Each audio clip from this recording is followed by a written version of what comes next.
S, ಕಳೆದ ವರ್ಷದ ಮಳೆಗಾಲದ ಸಂದರ್ಭದಲ್ಲಿ ಮಂಗಳೂರಿನಲ್ಲಿ ನಡೆದಂತಹ ಒಂದು ದುರ್ಘಟನೆ ಇಡೀ ರಾಜ್ಯಾದ್ಯಂತ ಬಹಳ ದೊಡ್ಡ ಮಟ್ಟದಲ್ಲಿ ಸಂಚಲನವನ್ನು ಸೃಷ್ಟಿ ಮಾಡಿತ್ತು. ಅದರಲ್ಲೂ ಕೂಡ ಒಂದು ಸೋಷಿಯಲ್ ಮೀಡಿಯಾದಲ್ಲಿ ಯಾವತ್ತು ಗುಡ್ಡ ಕುಸಿದು ಒಂದು ಮನೆ ಮೇಲೆ ಬಿದ್ದಿತ್ತು. ಒಬ್ಬ ತಾಯಿ ತನ್ನ ಇಬ್ಬರು ಮಕ್ಕಳನ್ನ ರಕ್ಷಣೆ ಮಾಡೋದಕ್ಕೋಸ್ಕರ ಹೋರಾಡಿದ್ದಂತಹ ವಿಡಿಯೋವನ್ನು ನೋಡಿದಂತಹ ಜನ ಏನಿದ್ದಾರೆ ಅವರು ಬಹಳ ಮುರುಕವನ್ನು ಪಟ್ಟಿದ್ರು. ಆದರೆ ಈಗ ಆ ಘಟನೆ ನಡೆದು 1 ವರ್ಷಗಳಾಗ್ತಾ ಬಂತು.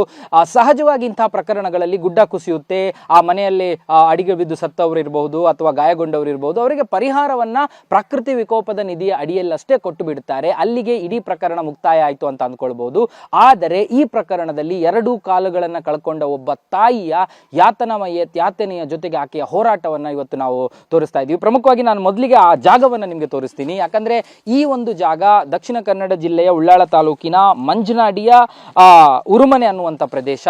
ಕಳೆದ ಮೇ 30ಕ್ಕೆ ಇಲ್ಲಿ ಒಂದು ಘಟನೆ ನಡೆಯುತ್ತೆ. ಭಾರಿ ಮಳೆ ಸುರಿತಾ ಇತ್ತು.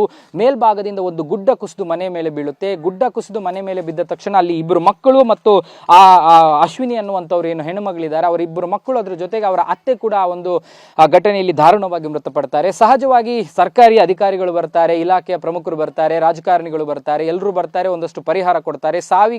ಒಂದು ಮಗುವಿನ ಸಾವಿಗೆ 5 ಲಕ್ಷದಂತೆ, 3 ಸಾವಿಗೆ 15 ಲಕ್ಷ, ಕಾಲು ಕಳ್ಕೊಂಡವರಿಗೆ 3 ಲಕ್ಷ ಅಂತ 18 ಲಕ್ಷವನ್ನು ಪ್ರಕೃತಿ ವಿಕೋಪ ನಿಧಿ ಅಡಿಯಲ್ಲಿ ಕೊಡ್ತಾರೆ. ಆದರೆ ಇದು ಪ್ರಕೃತಿ ವಿಕೋಪದ ಅಡಿಯಲ್ಲಾದ ಸಾವಲ್ಲ. ಗುಡ್ಡ ಕುಸಿತಕ್ಕೆ ಪ್ರಕೃತಿ ಅಥವಾ ಮಳೆ ಮಾತ್ರ ಕಾರಣ ಅಲ್ಲ. ಇದರ ಹಿಂದೆ ಒಂದು ಸರ್ಕಾರಿ ಕೃಪಾಪೋಷಿತವಾದಂತಹ ನಿರ್ಲಕ್ಷ್ಯದ ಕಾರಣ ಇದೆ ಅನ್ನುವಂಥದ್ದನ್ನ ಆ ತಾಯಿ ಒಂದಷ್ಟು ಹೋರಾಟಗಾರರ ಜೊತೆಗೆ ಸೇರ್ಕೊಂಡು ಹೋರಾಟವನ್ನು ಕಳೆದ 1 ವರ್ಷಗಳ ಅವಧಿಯಲ್ಲಿ ಮಾಡಿದ್ರು. ಅಂತಿಮವಾಗಿ ಒಂದು ಸರ್ಕಾರಿ ಸಂಸ್ಥೆ, ರಾಷ್ಟ್ರೀಯ ತಾಂತ್ರಿಕ ಸಂಸ್ಥೆ ಕರ್ನಾಟಕ, ಇದರ ಸಿವಿಲ್ ಇಂಜಿನಿಯರ್ ವಿಭಾಗ ಅಂದ್ರೆ ಬೇರೆ ಬೇರೆ ಹೋರಾಟಗಳನ್ನು ಕಂಡುಕೊಂಡು ಅಂತಿಮವಾಗಿ ಅವರೊಂದು ತನಿಖಾ ವರದಿಯನ್ನು ರೆಡಿ ಮಾಡ್ತಾರೆ. ಇಲ್ಲಿನ ಮಣ್ಣಿನ ಗುಣಮಟ್ಟಗಳಿರ್ಬೋದು, ಬೇರೆ ಬೇರೆ ಪರೀಕ್ಷೆಗಳನ್ನು ನಡೆಸ್ತಾರೆ. ಸ್ಥಳವನ್ನ 13 ಜನವರಿ 2026ಕ್ಕೆ ಸ್ಥಳವನ್ನ ಪರೀಕ್ಷೆ ಮಾಡಿ ಅಲ್ಲಿಂದ ತೆಗೆದಂತ ಒಂದಷ್ಟು ಮಾಹಿತಿಗಳ ಆಧಾರದ ಮೇಲೆ ಇದು ಕೇವಲ ಪ್ರಾಕೃತಿಕ ವಿಕೋಪದಿಂದ ಆದ ದುರಂತ ಅಲ್ಲ, ಇದು ಮೇಲ್ಭಾಗದಲ್ಲಿ ಒಂದು ಕಾಂಕ್ರೀಟ್ ರಸ್ತೆಯನ್ನೇ ನಿರ್ಮಾಣ ಮಾಡಿದ್ರು. ಅಂದ್ರೆ ಆ ಒಂದು ರಸ್ತೆ ನಿರ್ಮಾಣಕ್ಕೆ ಗುಡ್ಡವನ್ನ ಕಟ್ ಮಾಡಲಾಗಿತ್ತು, ಗುಡ್ಡವನ್ನ ತುಂಡು ಮಾಡಲಾಗಿತ್ತು. ಅದರ ಜೊತೆಗೆ ಕೆಲವು ಸುತ್ತಮುತ್ತ ಮನೆಗಳನ್ನ ಕಟ್ಟುವಂತ ಸಂದರ್ಭದಲ್ಲೂ ಕೂಡ ಗುಡ್ಡವನ್ನ ಕಡಿತ ಮಾಡಲಾಗಿತ್ತು. ಇಂತಹ ತೀವ್ರ ಇಳಿಜಾರಿನ ಗುಡ್ಡಗಳಲ್ಲಿ ಲ್ಯಾಟ್ರೈಟ್ ಮಣ್ಣು ಹೆಚ್ಚಿನ ಪ್ರಮಾಣದಲ್ಲಿ ಇರುವಂತಹ ಕಾರಣದಿಂದಾಗ ಗುಡ್ಡವನ್ನ ರಸ್ತೆ ಮತ್ತು ಮನೆ ನಿರ್ಮಾಣದ ಉದ್ದೇಶದಿಂದ ಗುಡ್ಡದ ಸ್ಥಿರತೆ ಹಾಳಾಗಿದೆ, ಅಂದ್ರೆ ಅದನ್ನ ಕಟ್ ಮಾಡುವಾಗ ಆ ಸ್ಥಿರತೆ ಹಾಳಾಗಿದೆ ಅನ್ನುವಂಥ ಒಂದು ಬಹಳ ಗಂಭೀರವಾದ ವರದಿಯನ್ನ NITಕೆಯ ಆ ತಜ್ಞರ ತಂಡ, 2 ತಾಂತ್ರಿಕ ಪರಿಣಿತರ ತಂಡ ಕೊಟ್ಟಿದೆ. ಅಸಲಿಗೆ ಕಳೆದ 1 ವರ್ಷದಿಂದ ಆ ಕುಟುಂಬದ ಆ ಮಹಿಳೆ ಏನಿದ್ದಾರೆ ಮತ್ತು ಅವರು ಒಂದಷ್ಟು ಹೋರಾಟಗಾರರು ಏನಿದ್ದಾರೆ ಅವರು ಹೇಳ್ಕೊಂಡು ಬಂದಿರತಕ್ಕಂಥದ್ದು ಇದನ್ನೇ.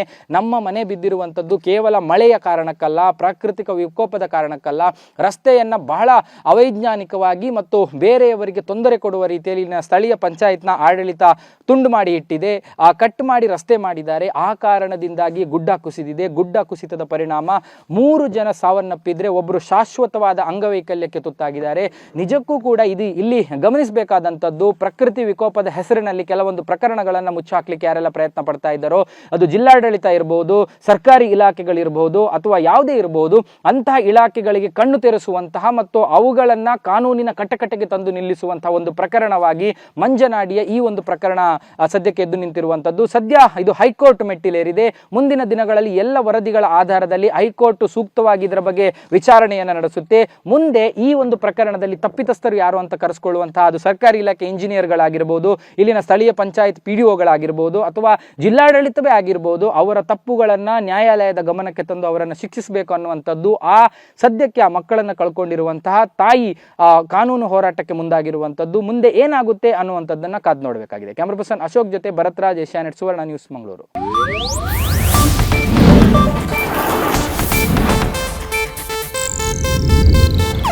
ಇದು ಏಷ್ಯಾನೆಟ್ ನ್ಯೂಸ್ ನೆಟ್ವರ್ಕ್ ಪ್ರಸ್ತುತಿ.